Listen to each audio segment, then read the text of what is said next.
7. The pilot, Michael Hardy, took being hijacked more easily than I would have expected. He asked Pa why he was doing it, and Pa told him it was because his wife was in Switzerland, and flights there had been suspended. It struck me as a fairly crazy reason, but Hardy accepted it with a nod. I guess that one of the effects of being capped could be to make people generally less curious. The stewardesses and the passengers didn't seem bothered about what was happening either. The cap probably worked as a tranquilizer as well. Just how concerned the pilot was became clear after he fed details to the new flight path into his computer. He yawned and said, "Should just about do it." Pa asked him, "What do you mean, just about?" "Fuel. We've enough for Geneva, but there won't be anything over for a diversion. Let's hope we stay lucky with the weather." One of the stewardesses brought us all coffee, and he talked as we drank it. Flying had been something he'd always wanted to do. As a schoolboy, living near Gatwick Airport, he'd spent most of his spare time plane spotting. Until recently, he'd thought of his present job as a stopgap. His ambition was to fly the big transatlantic planes.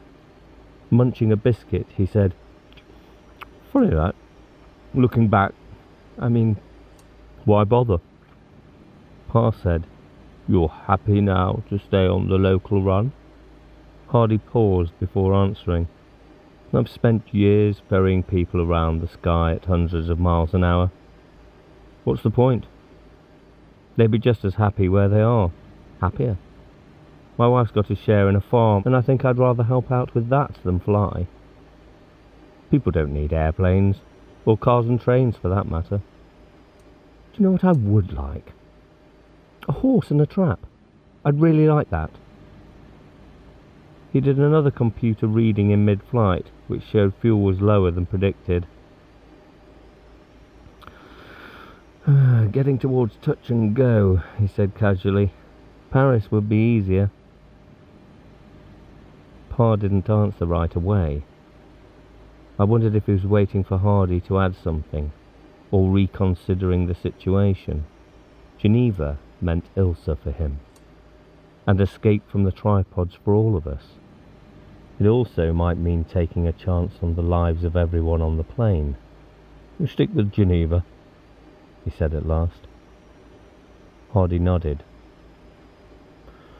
"Okay, Geneva. Let's hope this headwind gets no worse." No more was said. I started remembering all the movies about air crashes I'd seen. One time at Andy's house, his mother had talked about her fear of flying. She wouldn't go anywhere if she had to travel by plane.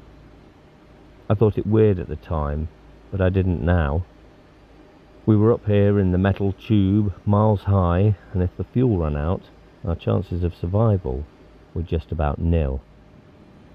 I visualised the petrol tanks emptying, second by second, and began to sweat.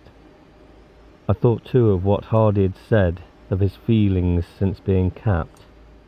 He seemed happy. And if the tripods really were bringing peace, surely that was a good thing. Peace was about people liking one another, and perhaps in a way that meant they didn't get hooked on one particular person and forget about others. Moonlight provided a hazy view of snow-covered mountains, and Hardy started the landing procedure. That didn't improve matters. If anything, it made them worse. As the undercarriage went down, one of the engines coughed, picked up again, then spluttered into silence. I was really terrified now. I shut my eyes as the landing lights appeared in front, and they were still shut when the wheels bumped down onto the tarmac. I felt suddenly weak with relief. Hardy taxied the plane to a standstill close to the terminal building, and I found something else to worry about. The airport authorities knew about the hijack, of course, but we had no idea what their reaction to it was going to be. All the communications with flight control had been formal, concerned with getting the plane down. It seemed a long time before the doors were opened, and we were ordered to disembark. I could see Pa chewing his lip. I thought they might separate us from the crew and the rest of the passengers. But after Pa had handed Martha's gun over, we were all taken through the arrival area to a smaller lounge, where there were soldiers with automatic rifles. A senior officer said, "You will please remove the caps from your heads." Captain Hardy said, "No, that's impossible." "At once." Hardy said, "I ask permission to refuel and take my plane and passengers back to Guernsey." "Permission not granted. Take off caps." We four had pulled the helmets off our heads, but none of the others made a move. The officer barked a command in German, and two soldiers advanced on Hardy. He backed away as they approached, and shouted to the officer, "You have no right to touch us! I insist you give us petrol and clearance to return." The officer ignored him, and the soldiers kept coming forward. The vicar who had talked to Martha in Guernsey was standing close by. He stretched out his arm and said, "We bring you peace. Put down your weapons and accept this blessing." He made a gesture of 3 downward strokes with his right hand in the form of a tripod. "In the name of the tripod." As the soldiers grabbed his arms, Hardy went berserk, tearing himself free and punching one of them in the face. The rest of the caps rushed forward, screaming. I heard Martha's voice above the din. "Quickly, this way." We made for the door through which we'd entered. 2 soldiers raised their automatics. Pa said, "We're not capped, look." He tossed his on the ground, but they still kept their weapons trained on us. Behind the screaming was punctuated by a single shot, and then by a rattle of automatic fire. I looked back to see a couple of the capped on the floor. Captain Hardy, blood pouring from a wound in his neck, was one. It was quickly over. Shocked into silence, the rest stared dumbly at the soldiers, 2 of whom took hold of a man about 60 and pulled him to one side. He started to cry as one of them tore off his cap, and went on crying as they moved on to their next target. It was a dreadful noise, which got worse as others had their caps forcibly removed. They offered no further resistance, but it was like listening to animals being tortured. The officer in charge came to us. "You will be escorted to the debriefing room." His voice was cold. "Obey all orders." Pa said, "We damaged the caps so they wouldn't work. We've not been under tripod influence." The clipped voice did not change. "Obey orders." They interviewed us separately and at length. Eventually we were given food and taken to a hotel for the night. When Pa asked to be allowed to telephone Ilsa, he was refused. There was a telephone in the bedroom he shared with Andy and me, but it wasn't connected. Next morning, Pa and Martha were interviewed again, and after that, we were taken before a stiff little man with a black beard, who told us we'd been granted permission to stay in the country for 7 days. We were free to travel to Furnor, but must report to the police as soon as we got there. He pushed across a piece of paper which was our authorization. Pa said, "And after 7 days, the position will be reconsidered. You are aliens who have entered this country illegally. You will be returned to England except there are no flights at present. I must warn you that any failure to obey police instructions will result in immediate deportation for all, to any country which will accept you." "Can we keep the caps that we were wearing?" "The ones that don't work." "Why?" "In case we need them again." "There are no tripods in Switzerland." "You will not need them." He shrugged. "It has been established that they are harmless. Keep them if you wish." Martha sold more gold to get Swiss money. and we took a train to Interlaken. The track ran beside the lake, which stretched as far as the eye could see. The day had started cloudy, but now both sky and lake were clear and blue, with just a few clouds covering the mountain peaks on the far side. Pa had a relaxed look. There was plenty to relax from. The hijack, the fear of the plane crashing, and then the business at the airport. Things were different in real life from television. The gunshots more deafening. The blood brighter red and spurting horribly. As I was thinking, there was also, for him, the prospect of being with Ilsa again. He said to Angela, "We'll see Mutty in a few hours. I wonder if she'll recognise us after all this time." "Of course she will," Angela said. She was eating an apple. "It's not that long." Martha was looking out of the window. Between us and the lake, there were houses, with children playing, a frisking dog, smoke rising from a chimney.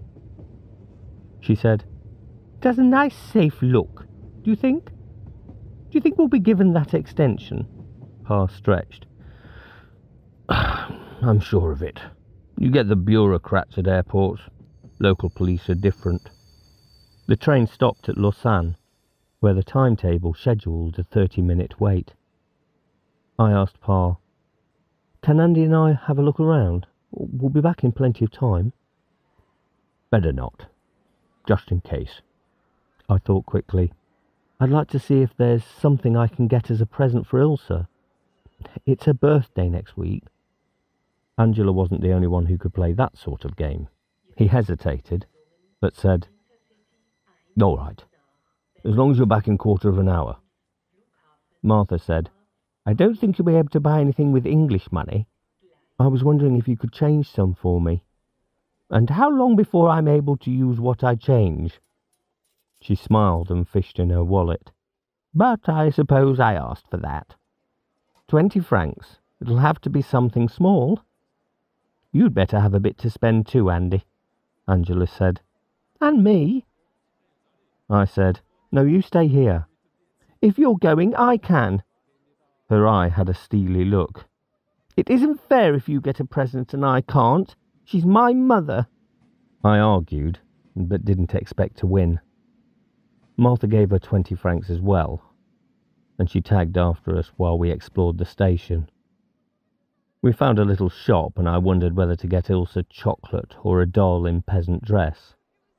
While I was deciding, Angela bought one of the dolls, so it had to be chocolate.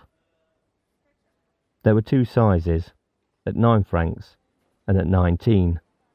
I asked for the smaller, then changed my mind and picked the other. I'd been vaguely aware of people gathering near us. The voice immediately behind startled me. "Sales Anglais." I knew that was French for dirty English. But if I hadn't, the tone of voice would have given me a good idea. He was about 16, tall and dark-skinned, wearing a red jersey with a big white cross, the Swiss national emblem. There were others with similar jerseys in a mob of a dozen or more, mostly about his age but a couple younger, and one man with a grey beard who looked about 50. Those that didn't have jerseys wore red headbands with white crosses. Andy said quietly, "Let's get out of here." He moved towards the platform, but the tall boy blocked his path. Another, shorter and fair-haired, said, "What are you doing in our land, filthy English?" Andy said, "Nothing. Going back to the train." Someone else said, "Filthy English on clean Swiss train is not good." "Look," Andy said, "that's twice we've been called filthy English." He raised his voice. "The next one gets hit." There was silence for some moments. I thought he'd got away with it, and Andy must have too. He pushed forward against the tall boy, forcing him to give ground. A gap in their ranks opened, but only for a second. One grabbed his arm and swung him round. Another kicked his leg viciously, bringing him down. As he fell, Angela screamed. I caught her arm and pulled her in the opposite direction. They were concentrating on Andy, and it looked as though I might succeed in getting her away. But Angela yelled again, and I saw the man with the beard grabbing her from the other side. After that, there was confusion in which I kicked and punched at shapes around me and got kicked and punched in return. One blow to the neck made me stagger and struggle desperately to keep on my feet. I'd had a glimpse of Andy on the ground, grunting as they kicked him. I had my arms over my face, trying to protect myself. There was shouting, mixed up with the boom of a loudspeaker announcing trains. I realised the punching had stopped, but flinching as someone seized me roughly, I opened my eyes to see a grey uniformed policeman. 2 others were lifting Andy, and the red jerseys were scattering into the crowd. Angela seemed unharmed. Andy was bleeding from the mouth, and there was a cut over one eye and another on his cheek. When I asked him how he felt, he said, "No sweat. I'll live, I think." The police escorted us back to the train. I told Pa what had happened, while Martha cleaned Andy up. The police demanded details of our journey and checked passports. During the scrutinising, Pa asked, "What are you going to do about them?" "These children are your responsibility," the senior policeman said. He had a round face and small eyes and spoke English slowly but well. "You have permission to proceed to Fernor. Report to local police on arriving." "I wasn't talking about these children." Pa was chewing his lip again. "The ones who attacked them. What are you going to do about them?" "We do not know their identities." "Did you make any attempt to find out?" "And we do not know if there was provocation." "Provocation? The children were buying presents for their mother, who happens to be Swiss, when they were called filthy English and set upon. I thought this was a civilized country." The policeman cocked his head, small eyes staring. "Listen, Englishman, this is a civilized country, and a country for Swiss people. We do not need foreigners here. Do you wish to make a complaint?" Martha said, "Forget it, Martin." The policeman rocked on his heels. "If you wish to make a complaint, you must leave the train and come with me to police headquarters. You will stay there until my superintendent is free to see you and discuss this complaint. I do not know how long that will be, because he is a busy man." "Well, Englishman," Pa said, tight-voiced. "No complaint." "Good. Make sure that no one of your party causes more trouble. I wish you a safe and swift journey back to England." As the train started, Pa said, "I don't understand it." Martha said, "I never did like the Swiss." She added, "Apart from Ilsa, of course." Andy said, "I did say I'd hit anyone who called us dirty English again. That's when they came at us. I'm sorry if I caused the trouble, but I didn't see how I could have just listened and said nothing." "No," Pa said. "I know what you mean. But we have to do just that. Listen and say nothing in future. It's a different kind of xenophobia from the brand we found in Guernsey. But it's still xenophobia." Angela asked, "What's xenophobia?" "Fear of foreigners. Fear and harassed. It can be valuable protection for the tribe, and it can also be nasty. It's a funny thing. On the surface, what we saw in Guernsey seems better. People just wanting to be left alone to live their own lives. While here, it's aggressive. A positive urge to attack foreigners. But this one's healthier. The Swiss have wrapped themselves up in being Swiss and hating anyone who isn't. It's tough on us, but it may be a good protection against the tripods." Here Martha went on talking about it as the train picked up speed. We could see the lake again, flat, calm and peaceful, with 2 or 3 small boats and an old-fashioned paddle steamer making stately progress towards Geneva. I was thinking of my part in the proceedings. I'd tried to get Angela away because she was a girl, and my half-sister, and needed protecting. That had also meant leaving Andy to the mob. I hoped he understood why. One eye was nearly closed from the swelling round it. He saw me looking, and winked with the good one. Pa had telephoned Ilse from Geneva, and when the train stopped at Interlaken, she was on the platform. She kissed Martha and hugged Angela, but her eyes over Angela's shoulder were on Pa. Then she and he moved towards one another slowly. She put her hands out, and his hands took them. They stood close together, smiling for some moments before he kissed her. It was Ilse who eventually broke away. She was smiling and crying at the same time. She turned from my father to look at me. "Lowry," she said. "Oh, Lowry, I cannot say how good it is seeing you again." She came towards me, and I put my hand out. "Good seeing you too." It was funny. I'd put my hand out so she wouldn't kiss me, but I hadn't thought I meant it about being glad to see her. But in a way, I was.